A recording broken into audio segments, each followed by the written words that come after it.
जय हिंद दोस्तों। आज हम लोग सीखेंगे भाज्य एवं अभाज्य संख्या। जैसे कि यहाँ पर हम लिखे हुए भाज्य संख्या यानी कंपोजिट नंबर। कंपोजिट नंबर किसे कहेंगे? जैसे ऐसी संख्याएं जो एक से, खुद से तथा तीसरी किसी अन्य संख्या से विभाजित हो यानी कि कट जाए, उसे भाज्य संख्या कहते हैं। जो संख्या एक से कटे, खुद से कटे तथा तीसरी किसी अन्य संख्या से कट जाए, विभाजित हो जाए, उसे भाज्य संख्या कहते हैं। जैसे कि यहाँ पर हम दिखा रहे हैं भाज्य संख्याएं। जैसे कि हो गया 4, 4 भाज्य संख्या है। 4 किससे कटेगा? एक से कट जाएगा, 2 से भी कटेगा और खुद से भी कट रहा है, यानी 3 संख्याएं कट रहा है, एक से, खुद से और 2 से। दूसरी भाज्य संख्या अगर लिखना चाहें तो 6 हो गया। 6 भी भाज्य संख्या है। जैसे 1 से कटेगा, 2 से भी कटेगा और 3 से भी कटेगा और खुद से, यानी कम से कम 3 से कटे, उसे भाज्य संख्या कहेंगे। और जैसे भाज्य संख्या लिखना चाहें 8 हो गया। 8 भी कट रहा है 2 से, 1 से, 4 से तथा खुद से। और जैसे 9 हो गया। 9 भी भाज्य संख्या है। 9 1 से कटेगा, 3 से कटेगा तथा खुद से कटेगा, यानी ये सभी संख्याएं भाज्य संख्याएं हैं। और अभाज्य संख्या किसे कहेंगे?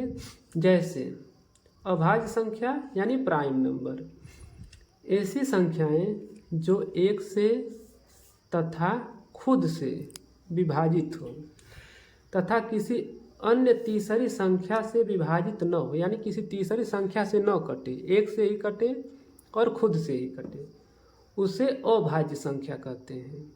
अभाज्य संख्या आप किसे कहेंगे? जैसे एग्जाम्पल में, जैसे कि हम लिखना चाहें 2 अभाज्य संख्या है। जैसे अगर 2 को हम काटना चाहें, 1 काट रहा है और खुद से कट रहा है, तीसरी किसी अन्य संख्या से नहीं कट रहा है, इसीलिए 2 एक अभाज्य संख्या है। और जैसे 3 भी अभाज्य संख्या है। 3 1 से कटेगा, खुद से कटेगा, तीसरी किसी अन्य से नहीं कटेगा। और जैसे 5 1 से कटेगा, खुद से कटेगा, तीसरी किसी अन्य संख्या से नहीं कट रहा है। और जैसे लिखना चाहें, और संख्या हो गया 7 1 से कटेगा, खुद से कटेगा, तीसरी किसी अन्य से नहीं कटेगा।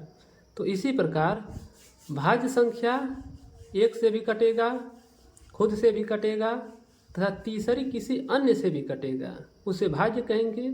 और अभाज्य जो सिर्फ 1 से कटे या खुद से कटे, दोनों से कटे, 1 और 2 दोनों से कटे, खुद से, उसे अभाज्य संख्या कहेंगे। जैसे हम अलग अलग करके बता, क्यों है?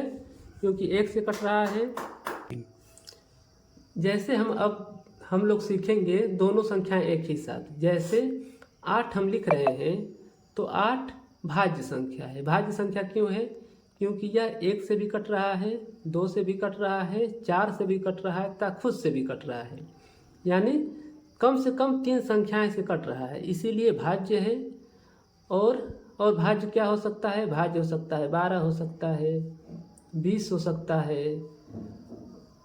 25 हो सकता है। ये सब संख्याएं भाज्य हैं। ये सभी संख्याएं भाज्य हैं। क्यों भाज्य हैं? क्योंकि यह एक और खुद के अलावा किसी तीसरी अन्य से भी कट रही हैं। और जैसे हम अभाज्य लिखना चाहें तो अभाज्य क्या हो गया? 11 हो गया। 11 1 से कटेगा, खुद से कटेगा, तीसरी किसी अन्य संख्या से नहीं कटेगा। 11 के अलावा क्या लिख सकते हैं? 13 भी अभाज्य संख्या है।